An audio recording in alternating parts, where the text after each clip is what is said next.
Okay, I think we can start. Seemingly there is enough presence, and already we have probably 4 5 minutes into the meeting. Uh, I did not see any agenda updates by any specific folks. I did put one point on the agenda, which was maybe if there is wider presence in this meeting, there might be some short update which can be given about the Federation API or the workgroup discussions that has been going on. But that might not be necessary. I see it. There might be lesser presence over here compared to the other meeting. So, Jonathan, Christian, you have something else you want to specifically talk, or you have something you want to put on the agenda? Not from my side. I would just have a quick update on cluster registry issues, but that should be pretty quick and short. Okay, I can also give same quick short update on some work that I and Shashi has been doing on the current Federation repo. That sounds good. Yeah, so if there's nothing else, why don't you give that, and I'll give the cluster registry update. Okay, so last 2 weeks we have been working on uh, we have been working mainly on updating some functionality in Kubefed. So there were some pending functionality updates that were needed, which were around RBAC, and there were some updates where the arguments to the Kubefed binary itself were going out of control. So we have been working on command config, but both of it hasn't reached a conclusive state. The work is ongoing. We have been working on updating the vendoring mechanism. So when we initiate the Federation repo, we did update the vendoring mechanism as glide.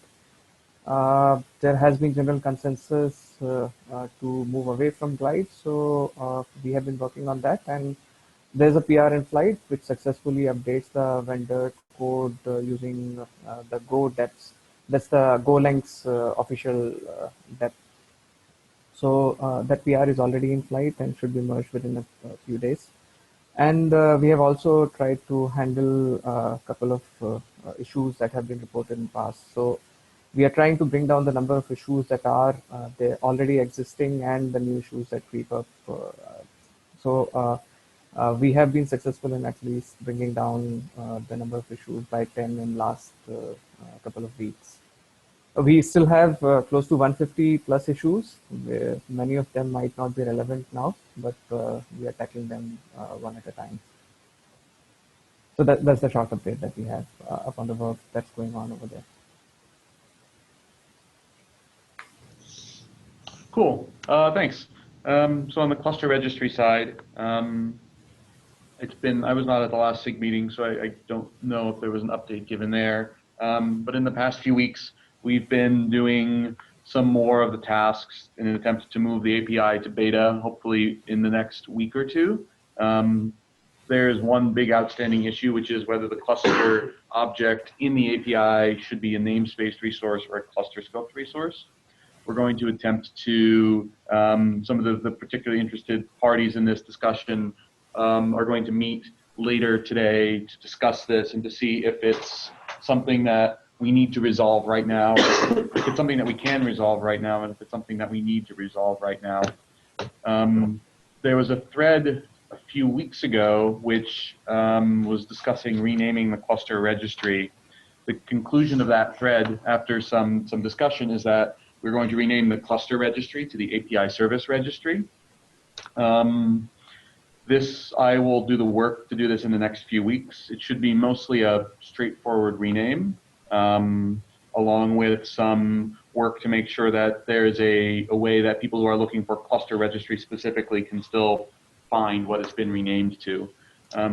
And I don't want to change the name at all, but I think I heard yesterday that Oracle has an API registry service. Oh, really? Yes. Just, I mean, there's only so many names in the world. Yeah. Just funny. Yeah, it is. Yes, we cycled through a number of different potential name options before deciding on this lesser objectionable one compared to some of the other alternatives. if anybody, I will try to give a brief rationale when sending an announcement as to why this name change is happening. Brief, the idea is that the cluster registry as it stands currently doesn't have any cluster specific fields. In fact, what it is a registry, a list of Kubernetes API server endpoints. And there are a number of projects that are using Kubernetes style API servers as their interface to their control planes. And so renaming the cluster registry to the API service registry prepares us to be more semantically correct and to handle in the future use cases where the thing being added to the registry is not actually a cluster API server, but is an API server for a different service, say something like Istio or some other Kubernetes style API server. So that's the short rationalization behind that decision. Yeah. Or another way of saying it, I think, is that this software looks so useful for so many different things that nailing it down to one name that keeps it from being used by other things is bad. Yeah, that is a good way to put it. We expect that going forward, as the software evolves, there will be some more potential specializations. There will be things that might be particular to clusters, or might be particular to Istio API servers. And going forward, we expect that there will be some evolution, maybe potentially in third-party or CRDs or in some other way, in order to support specific things for clusters and specific things for other types of API servers. But at this point, there is not enough of a usage or an ecosystem built up to really have a go at defining those. So that is something that we will keep at this point, the API service very lightweight and simple, and let the innovation happen later when people start using it. I think that's probably about it. There will also be some work done. One other thing, there will be some work done in the next few weeks, hopefully to split the cluster registry or the API service registry into multiple repositories. One of these will contain the API server and the CR init tool. One of these will contain the actual API service API, and one of these will contain the generated client code, the Go client code for interacting with the API service API server. This decision was largely to help make vendoring easier, but it also, I think, represents a more sensible split of the components of the repository. It should make it a lot easier for people to vendor in the API if that is all they need, without having to worry about different dependencies and different versions of their different dependencies. Yeah, and so that is mainly why that work is being done. And that should hopefully, that could be a bit cumbersome and complicated, and just in terms of logistics and organization. So there will probably be some staging to that work, where it starts out as a model where the cluster registry API or cluster registry repo contains the majority, all the code still.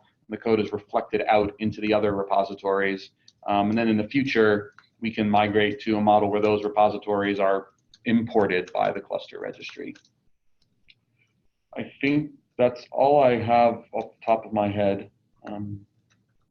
I think that's probably... I have a question about that, Jonathan. Splitting that cluster registry, current cluster registry into two repos. What exactly was the problem people faced in vendoring cluster registry? Like the dependencies of CR init were causing problems when vendoring cluster registry, or it's something else?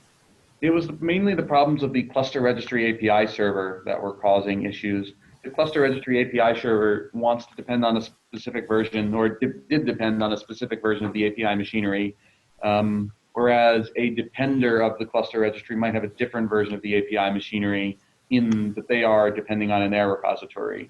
Or, for example, certain projects would depend on released versions, the release branch of, say, the Kubernetes client Go, whereas the cluster registry depended on the master branch of client Go. And so if you were to attempt to build them together, there would either be a build error or a dependency inability to satisfy. Okay. Yep. Thanks for the update. Yeah, as mentioned in the beginning, there is nothing else specific that I have on the agenda, or probably anybody else also. So it is open for discussion. And also, I can point out that last couple of meetings, the SIG meetings, I have seen that there isn't very specific items on the agenda rather than sort of updating about uh, the specific work that has been ongoing. So, do we need to think about what should ideally be the format of this meeting, next meeting onwards? Like, what ideally should be discussed? If we have that in mind, and I mean, before the meeting or much earlier to the meeting, then we might be able, or we might have more to talk in it.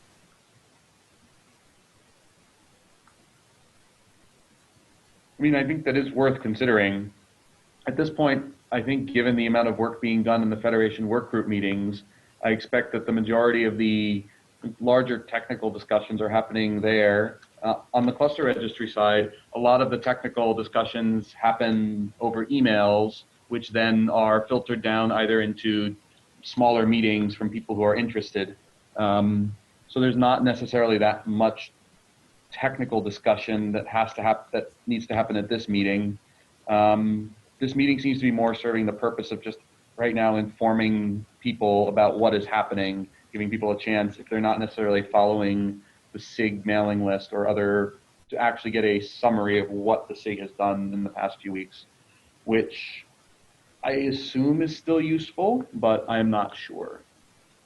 We should ask the people in the room. Yeah. People in the room, is this a useful meeting for you as a... For me personally, this is Paul from Red Hat. I would be happy to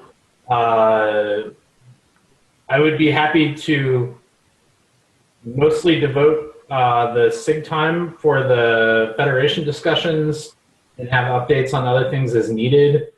We may want to evaluate that again in maybe a few months if there's a lot of traffic on cluster registry or something else in the cluster, or sorry, multi-cluster space.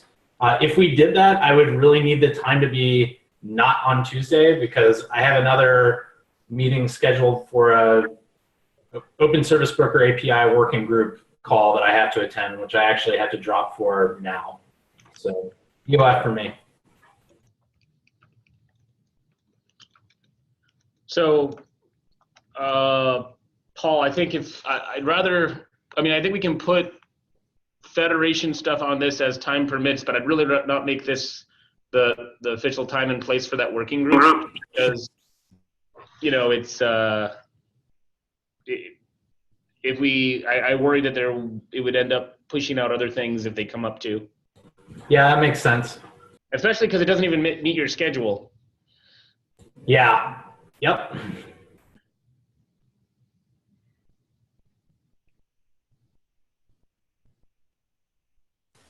So I sort of did not get the resolution. Like we still block the 1 hour slot as is currently, and then we do meet in and talk for how much of a time we have stuff to talk, and then break off. Or we want to unblock people's calendar for this time duration. Maybe sort of make it shorter. I mean, you could make it short. It's already every 2 weeks, right? Yeah. That's what I meant. Why don't we keep it standing, and then before the meeting we send out an agenda, and if, you know, I actually like the fact that we have a quick status update, and if the meeting ends 10 minutes in, that's okay. Cool. But I mean, I have a feeling that, you know, things, you know, I think that's fine as it is. Okay, then we maintain the status quo. In that case, as I mentioned, there is nothing more specific to talk unless anybody else has more to pitch in. We say bye.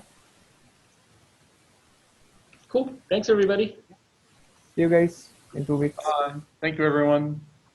Bye-bye.